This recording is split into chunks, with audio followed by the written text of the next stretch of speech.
Warning, the following material is extremely disturbing. On Grave Matter, we try to be as accurate as possible and we collect information from many different sources. We don't condone or glorify murder, and we try to be as sensitive as possible to victims and their families while approaching a serious subject matter with a sense of humor. Listener discretion is advised.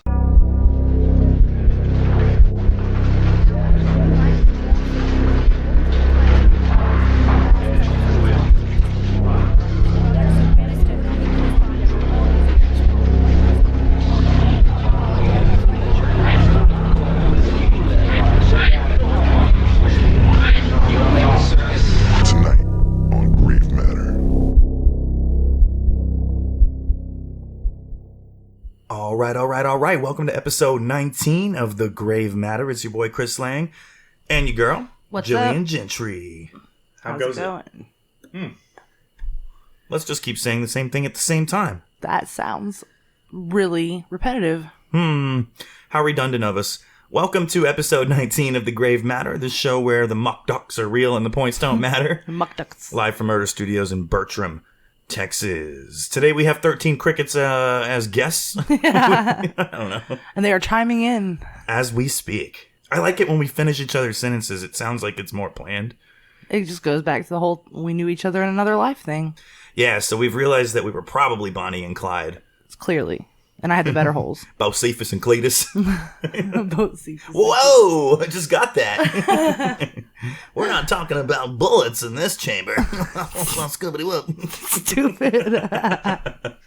Nah, we have a cool show lined up for you today. We have not one, but two. Wow. Hold your horses. Wow. Slow down. Wow. Two killers in one episode. This is the 19th time that we've done this. No, it's probably like the 16th, actually. What? Had two killers in one episode. Oh, yeah, okay. Yeah, so anyways, it's a regular episode. Thanks for joining us.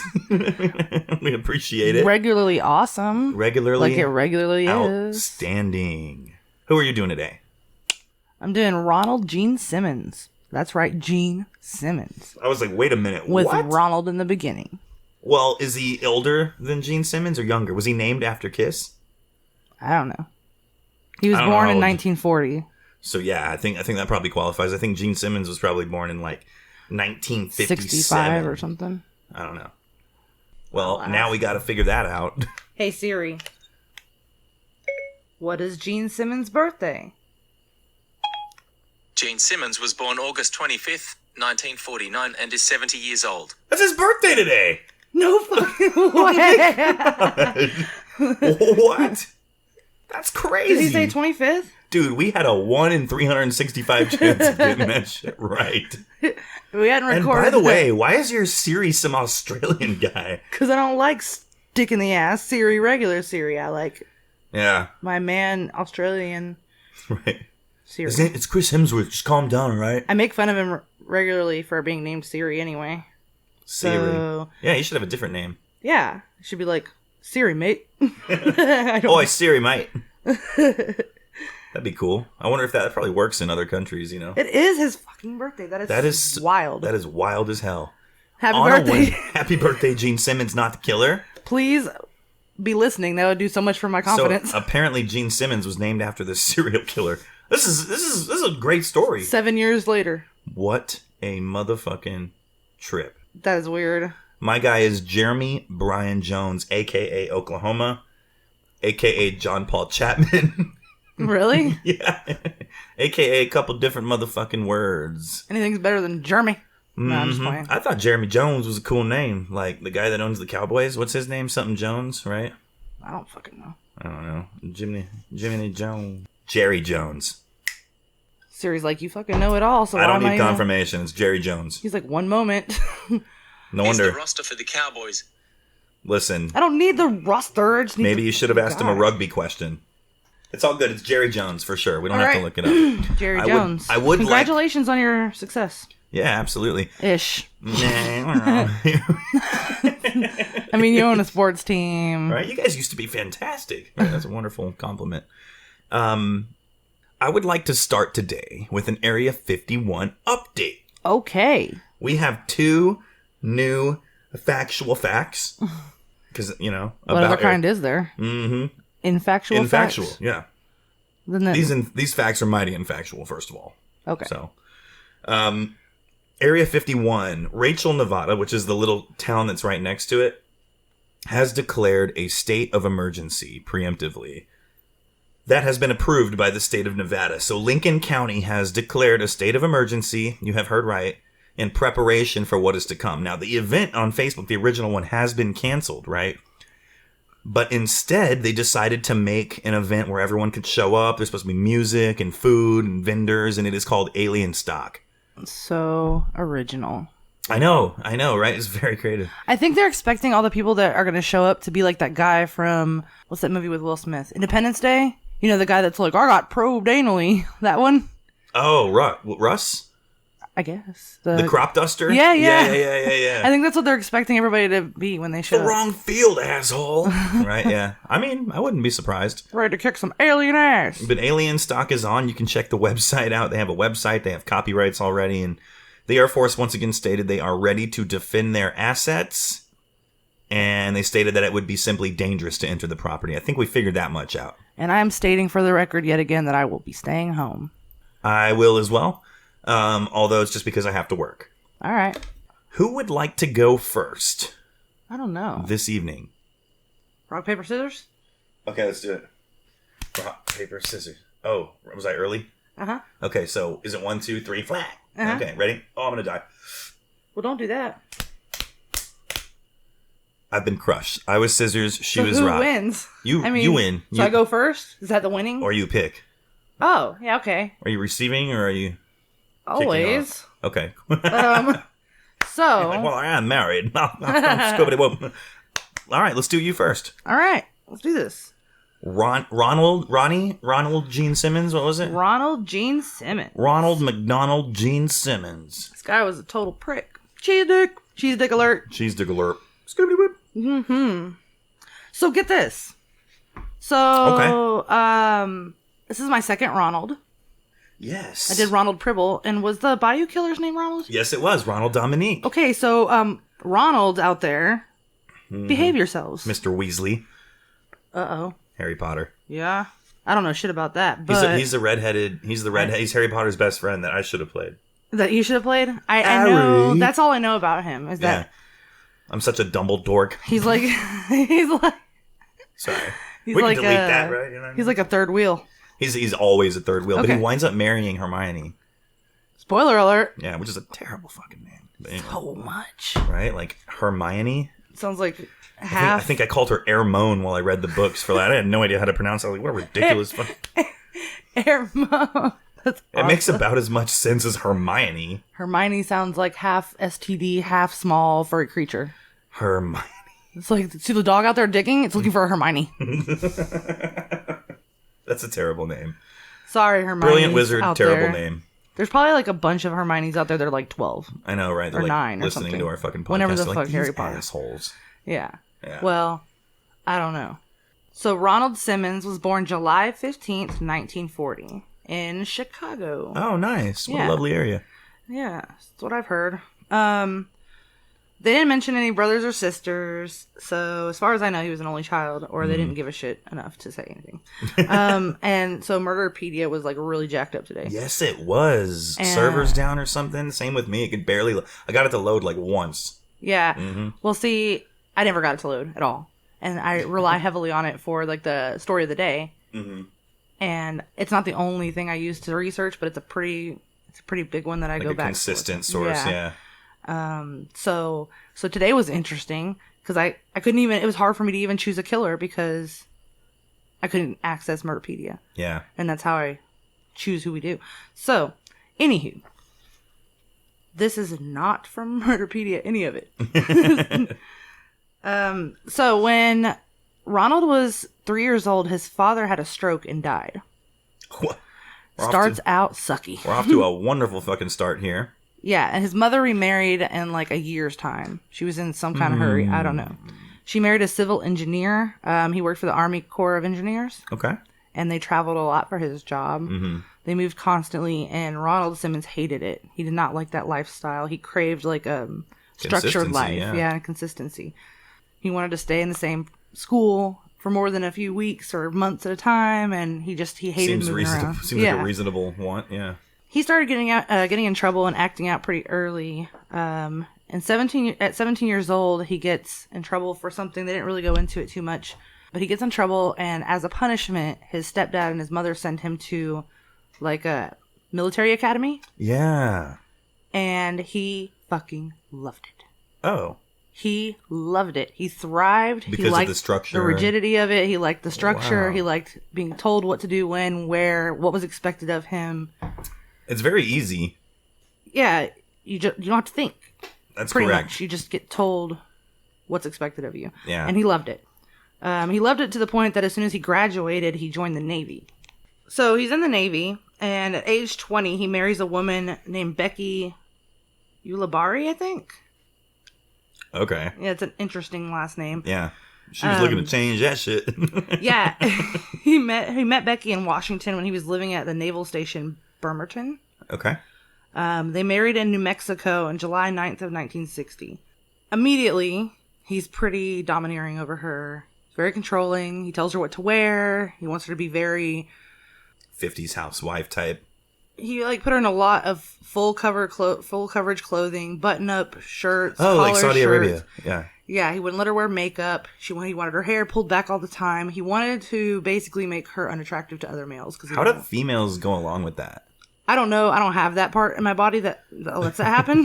You're like, let me tell you right now, it ain't fucking everybody. No, I was born without that particular give a shit. The give a shit.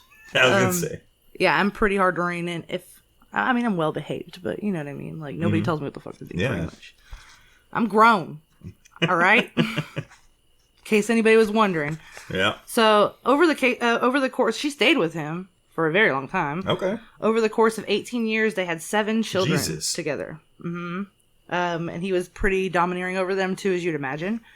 Okay. Well, I wasn't sure if he would be or not.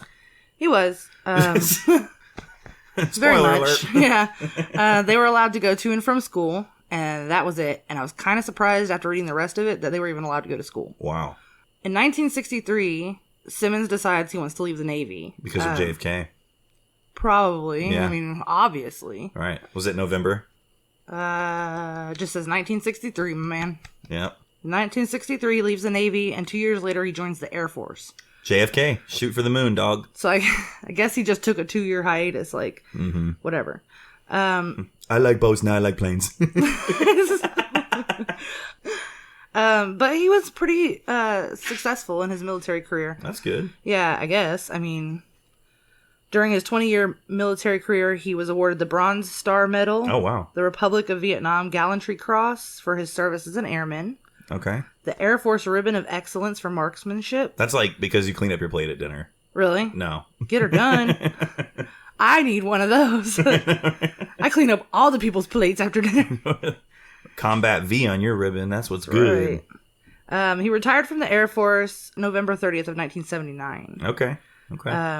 And he was ranked Master Sergeant when he retired. Okay. That's up there. It sounds like it's pretty important, I guess. Yeah, it sounds like. So, like, in my squadron, we had 200 or so people. Several of them were pilots, being in an air squadron. And we had a master sergeant that was, like, the chief of maintenance. And he was in charge of probably 90 or so people, 90 of us. So he's kind of like a supervisor? He's definitely a supervisor. He's the supervisor of the shop supervisors. All right. I'm with you. So he definitely had some responsibilities, right? He definitely had some roles. He definitely had some successes in order to get to that level, especially in the Air Force. Right. Okay. So he's a master sergeant, and he retires. So around this time, Ronald decides to start initiating an inappropriate relationship with his biological daughter. She was probably 14, 15 at the time. Oh, okay. And he's already retired. Yeah. Okay. And she doesn't hate it, I guess. Okay. It said she reciprocates.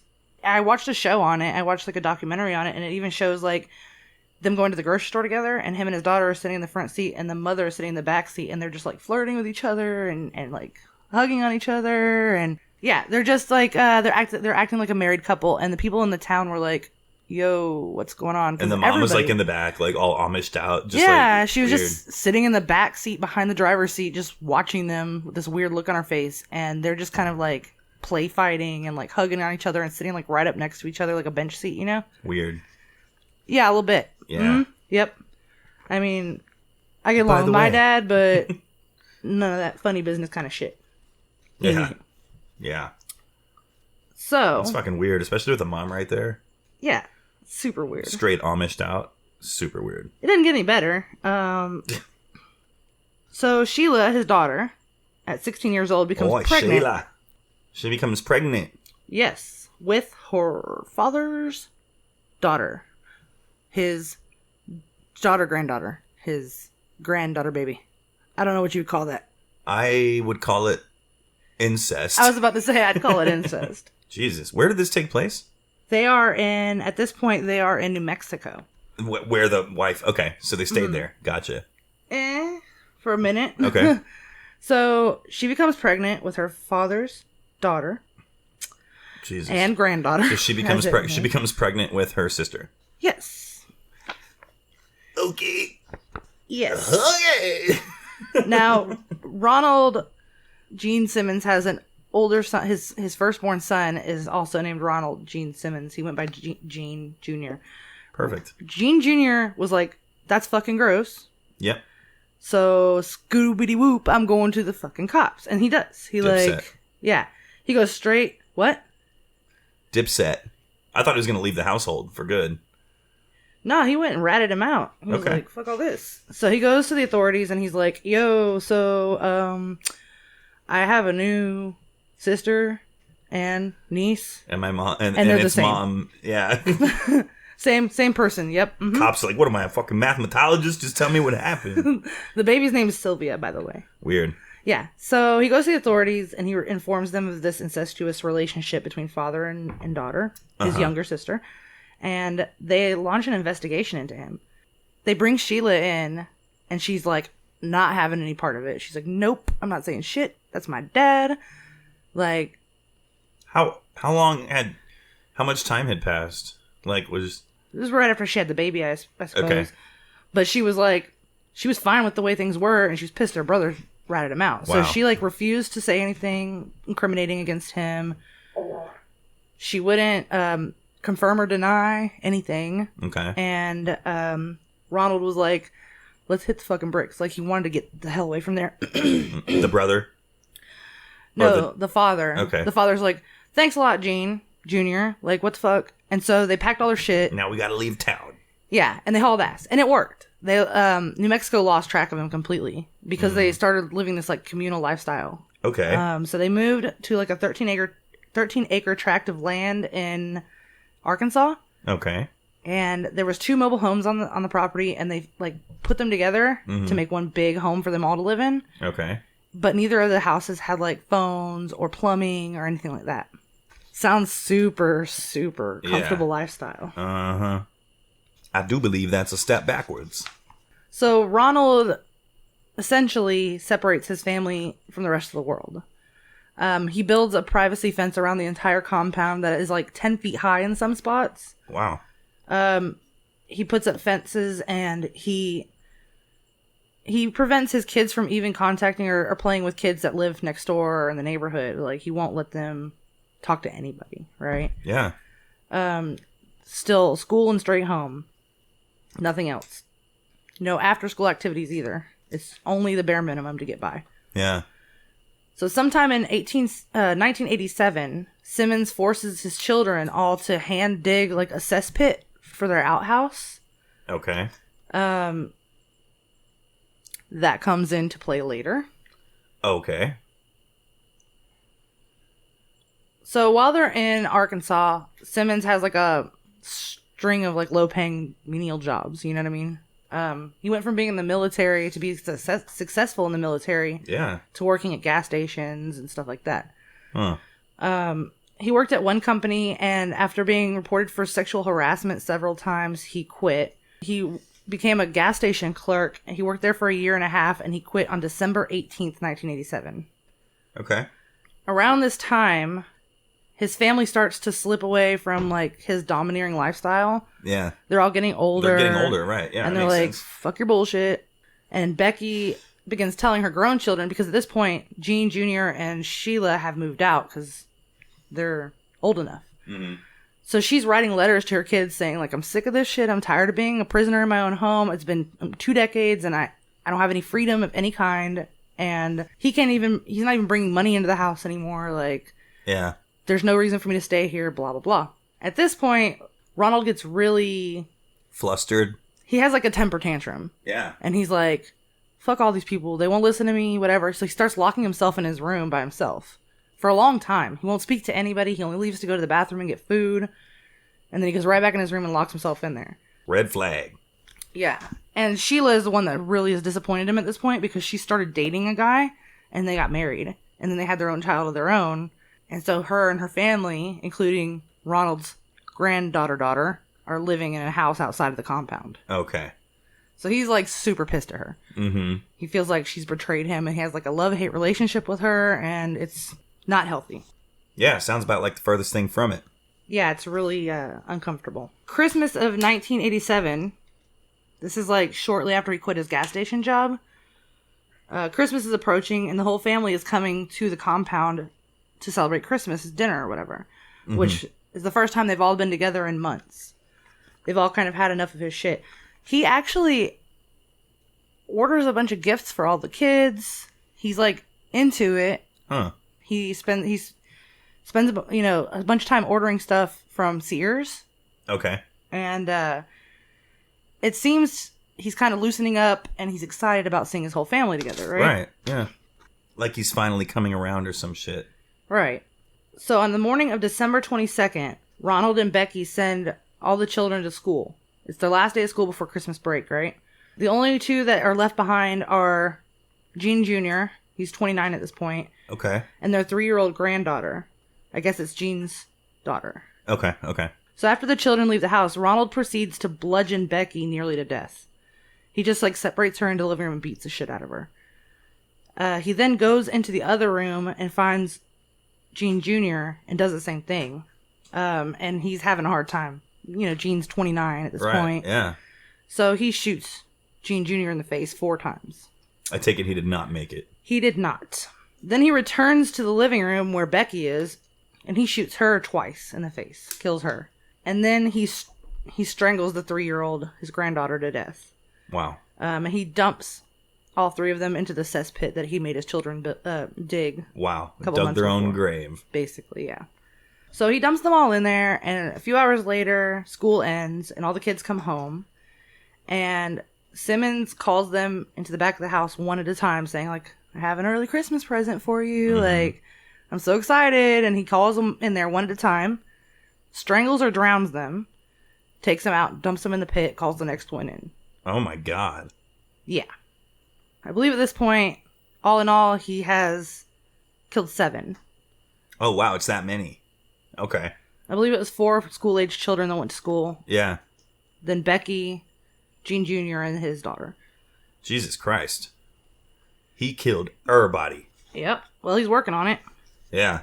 Merry Christmas.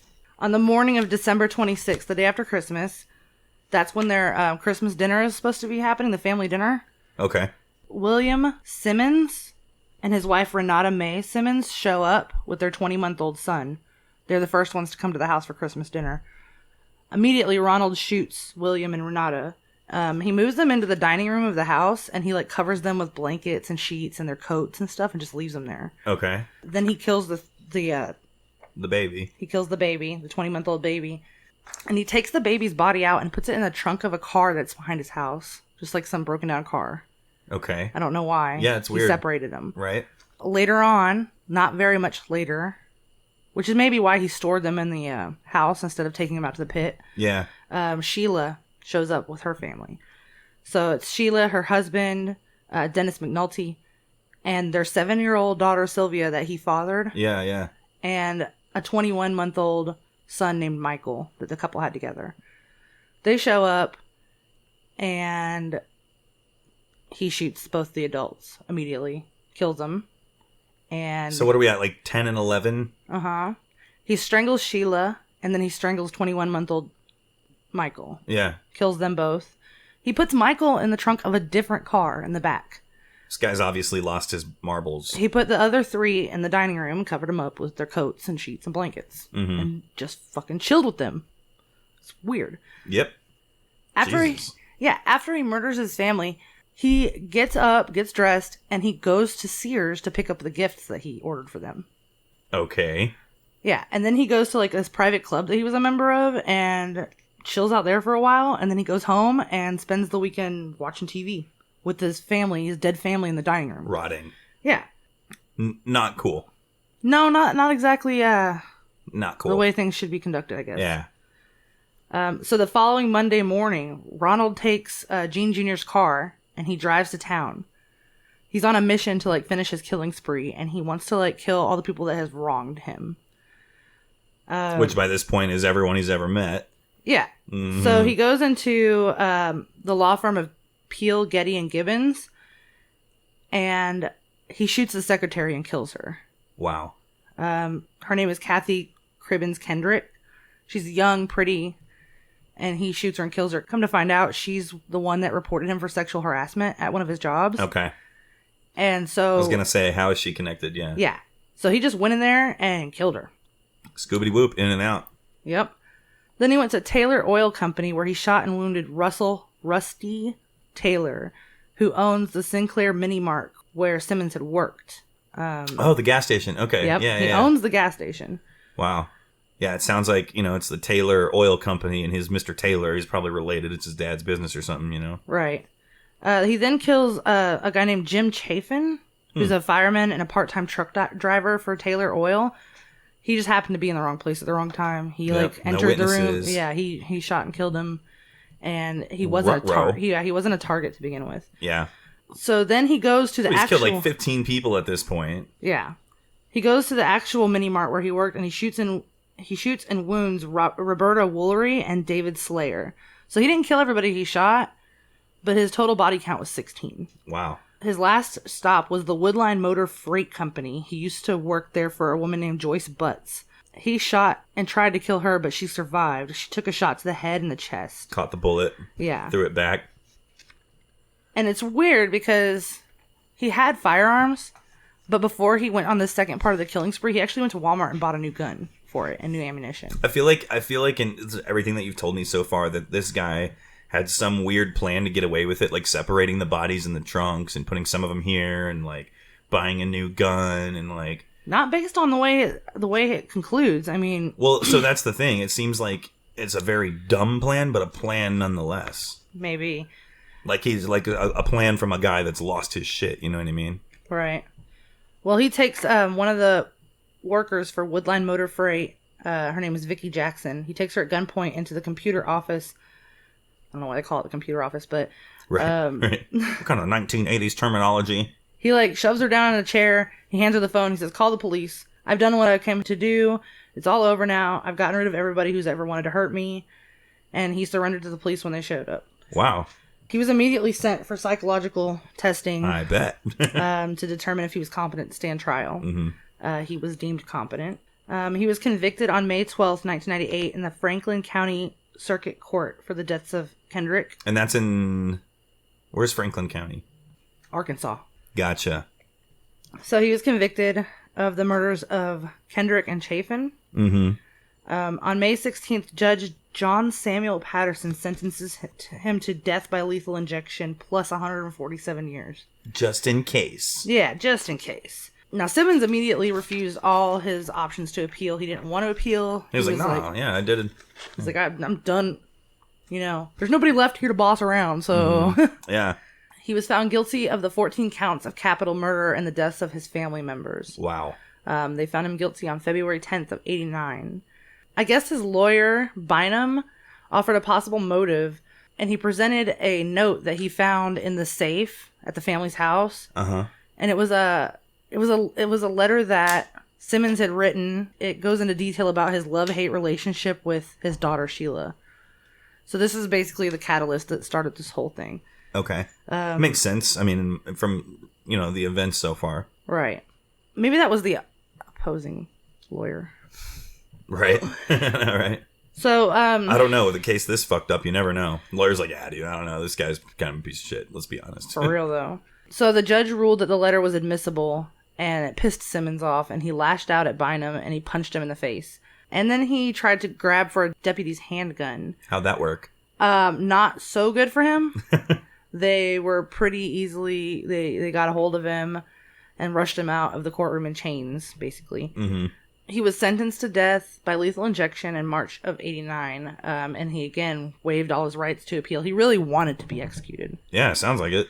So he didn't want to appeal, but Whitmore versus Arkansas challenged his right to appeal. Reverend Louis Franz and Jonas Whitmore contended that Simmons using his right to refuse appeal in fact jeopardized the appellate rights of other death row inmates. Of course somebody said something. Yeah.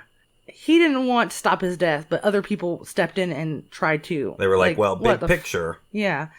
By a 7-2 vote, the Supreme Court threw out his appeal. They were like, nah. They always do that. Yeah. Like, nah, bro, you're obviously guilty. Exactly. Mm-hmm. So because of this whole thing happening, they actually had to suspend his death date. You know what I mean? Yeah, of course. Well, yeah, that makes sense. And he had no idea any of this shit was going on. Oh, really? Yeah. So he's eating. That I found surprising. He's eating his last meal. Yeah, he's sitting there watching TV, eating what he thinks is his last meal. Mm-hmm. And when he's watching TV, his stay of execution is announced, and he's pissed. On the TV? Yeah. Oh my god. According to what I read, yeah. Wow. So, on May 31st, Governor Bill Clinton... Oh shit, Arkansas. That's right. You know them Clintons, man. Yep. Signed his... Somebody needs some help with some suicide? God. Checking the box. He signed his... I do play saxophone. Hillary. I did not touch that woman. Yeah. What does he say? Yeah. I did not have sexual intercourse. Yeah. Sexual relations. Yeah, there you go. So he signed Simmons' second execution warrant for June 25th of 1990. This was the quickest sentence to execution death in the United States history. That's a big deal. Time. Yeah. Yeah. Simmons refused all visitors, including legal counsel and clergy. His last words were, "Justice delayed, finally be done, is justifiable homicide." Okay. No family members claimed his body, and he was buried in a pauper's plot in Lincoln Memorial Lawn in Varner, Lincoln County. Wow. Lethal injection. None of his family members, because they were already in the cemetery. Yeah. There was no motherfucker left to claim his body. For real. I mean, if I would have been there and I would have been related to him, I would have claimed his body, but I would have just set it on fire in the yard or something, you know? Mm-hmm. That'd be interesting. Just having a little bonfire. Yeah. Leave me alone. I'm cleaning my room, Mom. Just a little Gene Simmons party. Damn. That's a crazy-ass story, so I'm happy that he was killed. Yeah, I'm not losing any sleep over that at all. What a cool story. What a cool killer. Yeah, it was pretty... Maybe cool is the wrong word, but you know what I mean. We do a murder podcast. What are we going to do? We all know what you mean. I am very excited. I will go ahead and dive right into my guy. Before we evaporate in this Before place? we evaporate. My guy's name is Jeremy Bryan Jones, a.k.a. Oklahoma, a.k.a. John Paul Chapman, and a few other identities, I believe, that were not quite revealed. John Paul Chapman sounds very hand-picked. Yes, it was, sort of. Sounds like he was like that. Well, it wasn't handpicked. It was an identity that was offered to him by somebody else. So, this was a very, very confusing serial killer that has admitted to over 20 different killings, but, well, he's completely batshit crazy, and nobody is sure what to believe. So he killed at least 4. Let me put it like this: we're 100% sure that he's killed over 1. We're about 99% sure he's killed at least 4, and we're about 90% sure he's killed about 20. Okay. So, that's it. He was an extremely troubled human being that was heavily involved with drugs and alcohol, and also had extreme fits of rage, as noted by a psychiatrist that reviewed his profile. He was basically, I think, very mentally ill. There was no diagnosis of anything officially, but he was extremely mentally ill. And then I think maybe bipolar to a certain extent. And then in his mid-teens, he started using drugs and drinking and going out, and it just completely escalated. It was like an exponential increase in violence and insanity. So it was a hard case to study, but it was interesting to find out information about this guy. His MO was his primary MO was basically rape, right? And it was always followed by either shooting, strangling, or stabbing the victims in order to Dispatch them. Nice. Yeah. Very nice. Very nice. You're on point tonight. Yeah? Yeah. Sweet. Very good. Very good to dispatch them, right? So they wouldn't talk, basically. Let's talk about his childhood, or what little I could find on it. He is from Miami, All right. Oklahoma. What? Yes. Isn't that crazy? Yes. Oh, I was waiting for that pause all day. Miami, he is from Oklahoma. Where are you from? Miami. Ooh, Oklahoma. Oklahoma. Okay. Bienvenidos a Miami. You know what I'm saying? I don't even know what that translates to, but it'd be like... Welcome to Miami is what that's what it means. Oh, really? Yeah. I'm so ignorant. Welcome to Miami. Welcome to Miami, Oklahoma. Yeah, Miami, Oklahoma. It's a very small town in the northeast corner of Oklahoma. It's got about 13,500 people today, and it's not necessarily a border town, but it's so close to the other states it might as well be, and that kind of brought up some thoughts for me on our other killings. It's a hop, skip, and jump away from Joplin, Missouri, and Baxter Springs, Kansas. So Missouri's off to the right, or the east, if you want to be a dick about it. What am I, a mathematologist? What am I, a mathematologist over here? What is it, to the north is fucking Kansas? What I thought to myself was it's so common that all of these places are at the border. How many times have we seen border situations? El Paso, right? Mm-hmm. Which borders Old Mexico and New Mexico. Remember that? We just did Texarkana, the Moonlight Murders. Angel Resendez going back and forth between the United States and all sorts of borders. He was in Vaca. Was fucking everywhere. I wonder if jurisdiction plays any part in their decisions to do this. That's what I'm saying. Or maybe but he was born there at the same time. So, he did leave eventually, and we'll talk about that a little bit later, but it seems like it's just such a common trend. You know what I mean? Mm-hmm. And so Ronald Dominique, the Bayou Killer, did that with the parishes in Louisiana. He was very calculated about making sure he was in a different parish, dumping the body than when he picked them up, right? So I do think it plays a part in a lot of these people. Miami is a very well-known... No, I'm just kidding. It was founded in 1918 for lead and zinc mining. It was fucking popping. Let me tell you, they had at least one restaurant. They had at least one. They had a gas station. They have a Dairy Queen? I don't think they did have a Dairy Queen. Oh, come on, Miami. They did have one. I forgot. It said what it was. It wasn't a Dairy Queen. I forgot what it was. But they had... It's a golden chick. Because... It's always a golden chick. I don't know. Sirloin Stockade? Well, this is back in like the 1970s. So sure, Sirloin Stockade. Sirloin Stockade, San Francisco Steakhouse. But they did say that, like, so later he lived with his family, and it was just basically him and the Paul. And the Paul went to go to town to get some food, and he was in line for over an hour. It was the only place that was open. But these small towns really interest me, right? Because you can't be an asshole without being known. Okay? Yeah. So it was a one-horse town with an empty downtown area like Bertram, you know what I mean? Very similar, like what you see in a place like this. You talking shit about my town? No. Certainly ain't no Miami, Oklahoma. So his entire childhood was filled with violence, right? There was not a lot of information about his family or his siblings, but I know that he was constantly in fights at school with other boys. And that progressed into domestic disturbances where he beat his own mom a lot. Really? Right. And she was like on his side still. Like he was a total fucking mama's boy. That's weird. But yeah, cops were constantly at his house. Everyone knew him as the bad apple in the small town. Everything about this guy was so reminiscent of Kenneth McDuff. Really? It was super, small town. Everyone knew him as like a piece of shit. He became the town asshole around 14 years old or so. There were rumors that he like hated Jewish people and was super racist and just beat people up. He's like the guy from the show. From No one saw a thing. Mm-hmm. I thought about that too. By the age of 18, he had committed his first murder in 1992. Okay, now remember, so this is hearsay because this murder specifically was only known due to a later confession. He wasn't caught at all for any murder until 2004, 2005. So it's 13 years after this. Wow. Now in 1996, he did have his first sexual assault. This is his first major run-in with the police. He was heavily involved in meth already, and he was already a super alcoholic, more than me, which is a lot, you know? He was arrested twice, and this was a little bit cloudy. This was a bit muddy, you know what I mean? It was 2 charges of rape, but from what I could tell, they were separate. But it was like at the same time, so I don't know if it was like the same night or... There was no information on the victims. Huh. Maybe Just that he was charged with 2 rapes. 2 girls in 1 car or something? I don't know. I read conflicting info, right? So there was either a gun that was fired or he had raped a girl with the barrel of a loaded revolver. Okay? But why? I don't know. I don't get it. Either way, it was equally terrible. Stupid. And more importantly, he got away with it. Yeah. Here's what happened. It blows my mind because everyone hated him, right? Mm-hmm.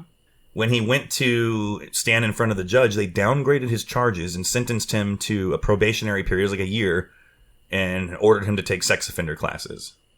He even complained to his mom that he couldn't stand to be in the room with those other perverts. And I'm a better pervert. Right? Like, what the fuck? He maintained this attitude that the law was out to get him, right? And he was a very convincing guy. He was a very charming guy. He once said something along the lines of, I could talk a nun out of her panties. Which I thought was a pretty cool statement. But super confident. You know what I mean? If you can talk them out of them, then why do you need to fucking force them? What about Sherlock? that? Jeremy. Right. So 4 years later, it's December of 2000. He's 27 years old. He is wanted on another rape charge. He very much led like an amateur thug life that didn't pan out for him. He used to, he considered himself like a Jesse, right? Breaking Bad, like meth dealer, young, like he was a pretty attractive dude, and he fucking thought he was the shit. He had motorcycles and girls and money, and then it all disappeared. He's like a modern Jesse James in his own mind. Yeah. And so what he did is he decided that with this new rape charge, they were looking for him. He was in hiding around town, which I don't know. What did he do? Go to Half Price Books? Look, he's behind that trash can. You know what I mean? Right? Like, what? Anyways, somehow he was successful, and he decided he wanted to start a new life. He grew tired of what he had done so far. So he's at a bar in Joplin, Missouri, across the border. And he's talking to this older lady. So he's 27. She's probably like 50 or so. And he convinces her that the cops are out to get him and that he's had this troubled life and that no one will let him restart, and charmed his way into it. And she was like, well, I have a son your age that is now serving a life sentence, right? This is just a great group of people anyways. She said, I will give you his identity. I'll give you his social security card. I'll give you his ID because he's never going to use it again. And you can go start a new life somewhere. Okay. With a criminal record. And there's things that come into play. Like he passed background checks with it. Like, I don't know. And later the FBI says that they said there was some screw ups in the system obviously later, but why, like, to me, I thought, well, why did he accept that? You know what I mean? If he's supposed to be, wouldn't they be like, oh, you're supposed to be in jail? Like, I don't know. Maybe I don't know how identity theft works, obviously. But anyways, that lady's kid's name was John Paul Chapman. Okay. So he completely changed his identity. He started a new life in Alabama as John Paul Chapman. And that was in 2000, December of 2000. Goes to Tuscaloosa, Alabama. We'll talk about 2000 to 2004 here. He lived this life starting in Tuscaloosa with friends of his family, but wound up leaving pretty quickly Tuscaloosa because a bounty hunter had located him. And so he dipped. He went to Mobile, Alabama. And once he was in Mobile, he was completely safe. Nobody knew where this dude went. He had memorized his social. He knew his birthday, and he was not necessarily careful. He had been getting arrested for sexual and violent offenses, and later they found out that they were fingerprinting him. He said he thought to himself in jail, he goes, oh shit, I'm fucked. Here we go. They got me. Mm-hmm. And they would come in and go, okay, John, you made bail. And he was like, okay. Like, what? Yeah, and the FBI is apparently doing an investigation, quote unquote, as to why the fingerprint ID failed to identify him in the federal database. What year was this? Like 4 times. This is over 2000 to 2004. Okay, so they should have had their shit like pretty well together. This at is, this you know point. what I'm saying? Yeah. It's not based on right. personal looking at patterns. He's like, yeah, I thought I got caught for sure. Now, eventually he was caught, right? Now, thank God, because of all the failures, but it took a year to convict him. So, September 18th, 2004, remember he said his first murder was 1992. 45-year-old Lisa Nichols was found in a partially burned house in Chunchula, Alabama. She had been raped. She had been shot in the face 3 times, and her trailer had been set ablaze. Witnesses identified John Paul Chapman, and he was arrested and charged, right? So October 26th of 2005, he was convicted and sentenced to death 4 times. He blatantly, like, he had basically hid up until this point, and then he blatantly admitted it. Like it was super nonchalant about it. And they were like, did you kill them? And he goes, why, yes, I did. Have you heard of my other exploits? Like, let me tell you about all the other people that I've also killed. And they were like, please do. And he was like, well, back in May of 1992, I was in Kansas and I stabbed my neighbor to death, 20-year-old Jennifer Judd. I also shot a couple in 1996. It was Doris Harris and Daniel Oakley, 41 and 38 years old. And he said, I also drugged a young man in 1999 by the name of Justin Hutchings and then killed him. And then we get to this big case, right? Which they weren't sure about this one, and it caused a lot of muddied waters around all of his confessions. So there was a case on New Year's Eve of 1999, Y2K. Remember that shit? What a terrible night to die. From murder. Like, you think the whole world's gonna blow up and then you get murdered? Oh, I can't even imagine. Yeah, and then the next day everything's just fucking the same. Except for you. Yeah. But 2 girls went missing. This was 16-year-olds, Ashley Freeman and Laura Bible, by the way. Crazy.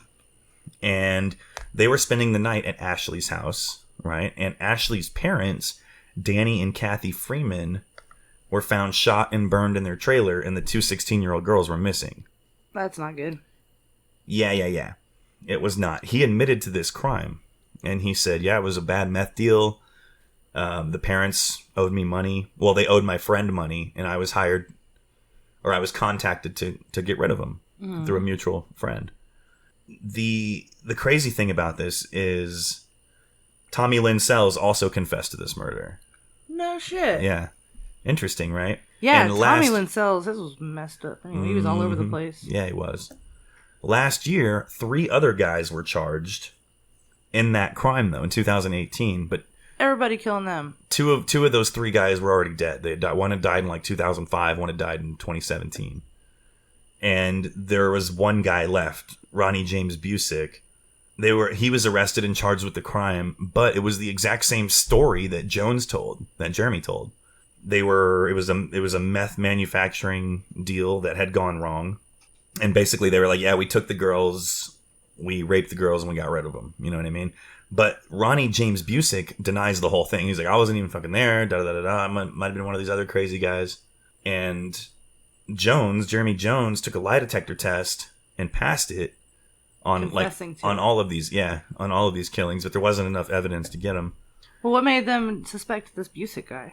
There were 12 different interviews given by friends and family that pointed in these people's direction. So they don't have a lot of faith in him. Yeah. Now, Tommy Lynn Sells and Jeremy Jones both later recanted their confession to that crime. And they were like, yeah, we fucking made it up. We just wanted better food and phone privileges. So we need to stop paying these fuckers for this shit. You know what I mean? That's what happened to Otis Toole, too. Mm-hmm. The more he admitted to, the nicer they were. He's already in there. You know, he's like, fuck it, why not? Mm-hmm. So it's hard. It clouds up everything else. Information is like currency in there. Mm-hmm. They basically, he gave him a location of where he dumped their bodies in this old abandoned mine, and they searched it. They couldn't find anything. He was like, well, I guess you guys didn't look hard enough. But then later he was like, yeah, I made it up. And he was all methed out and shit, so I don't know. Some additional murders that he is responsible for. Tina Mayberry. She was a 38-year-old. This was on Halloween night of 2002.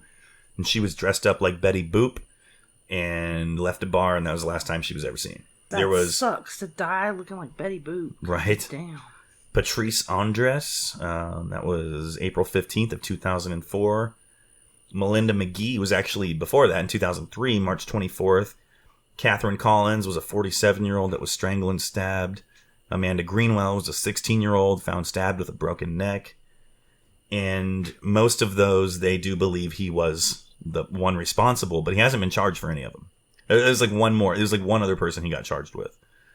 But he was indeed sentenced to 4 death sentences because even though Lisa Nichols was only 1 death, It was 4 different capital crimes that he was committing. He had robbed her, he had broken in, he had raped her, and he had murdered her, right? And so it was like capital murder for this, capital murder for that, capital murder for this, capital murder for that. Gotcha. Mm-hmm. He is still alive on death row in Alabama, which I was like, what the fuck? This is a Holman Correctional Facility in Atmore. And it is like terrible. It is so run down. It was built in like the 1960s. I don't think there's air conditioning, so fuck them. Like this, I'm hot right now. I can't imagine 24 hours a day in this room, you know what I mean?